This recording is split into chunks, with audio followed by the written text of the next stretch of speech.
Arrakis is this unrelenting anvil against which people are beaten and shaped and forged into something that's stronger.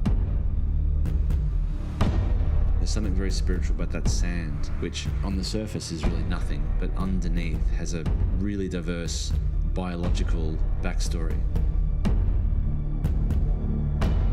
One of my favorite lines from Frank Herbert is, when you end a novel, it's like a train coming into the station that doesn't stop. You just jam on the brakes and let the sparks fly into people's imagination.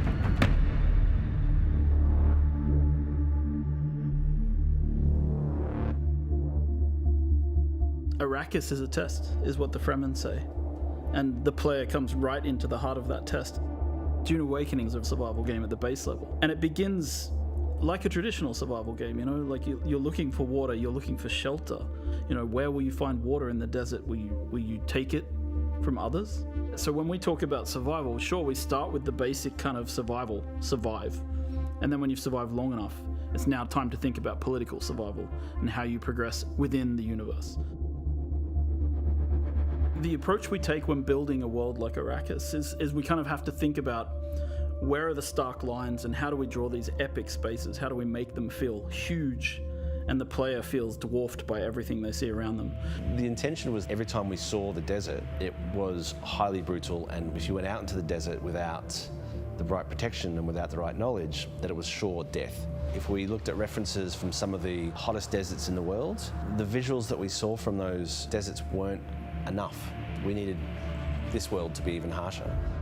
So we've been working with Legendary since the very beginning.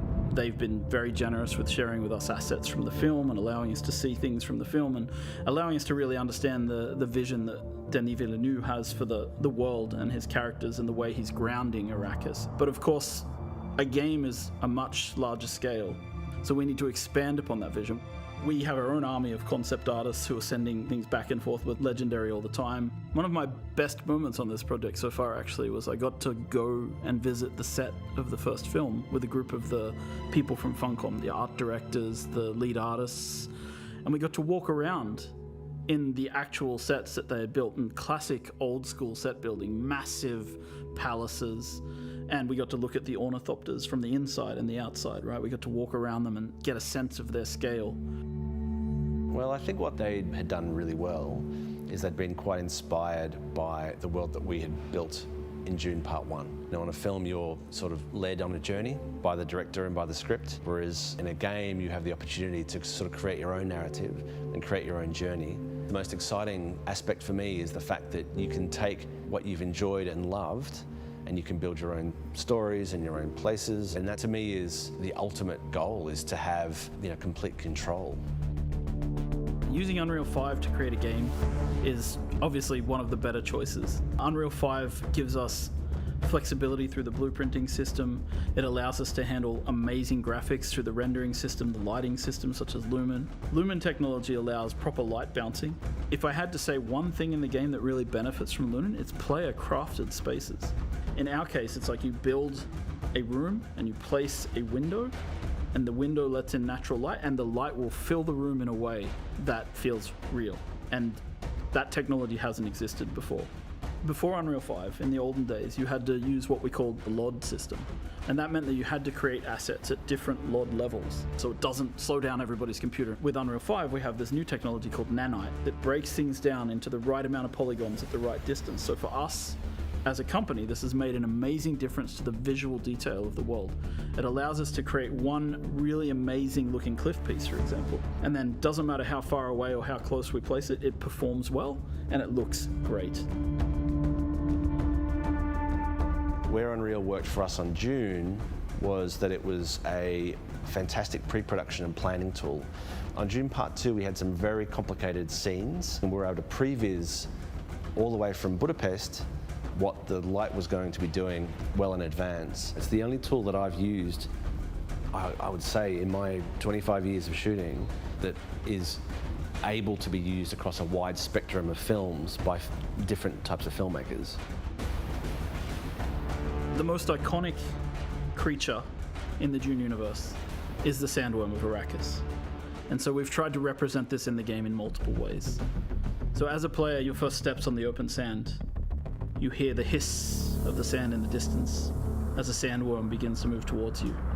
And when it gets close, you hear the roar as it erupts from the sand nearby. And at that point, you have only seconds to live if you cannot make it to rocky ground. So this is your first experience with sandworms, and these are the little ones. When you go into the deep desert, when you're harvesting spice, the giant ring-mouth sandworms that we've seen in the film will erupt underneath the spice blows and suck harvesters and equipment down into the sand beneath them. There's really only one rule: the sandworm will always come. Humans have always had this innate drive to create something, to build worlds, whether it's in their head, whether it's in text, whether it's on screens, whether it's in games. Funcom as a company has been on this journey for a long time, creating multiplayer worlds where players can live out their dreams and fantasies. We were there in the beginning with massively multiplayer online games. We've been there in the beginning with survival open world crafting games. And Dune is a combination of those legacies, bringing us forward into the future. It's the culmination of what Funcom means as a company and what we can deliver. And this legacy means that we need to really pay attention to what we're creating and how we create it for the fans. Because I think at the heart of this, there's a lot of people out there who really want to live in the universe that Frank Herbert created. And they really want to live in the visual world of the films that they see from Villeneuve. And so we need to create the gap between those two possibility spaces and create a game world where people can live out their fantasies that they've taken from Dune. And yes, it's a huge legacy, and it feels at times extremely overwhelming, but we really hope that we can deliver something for everybody.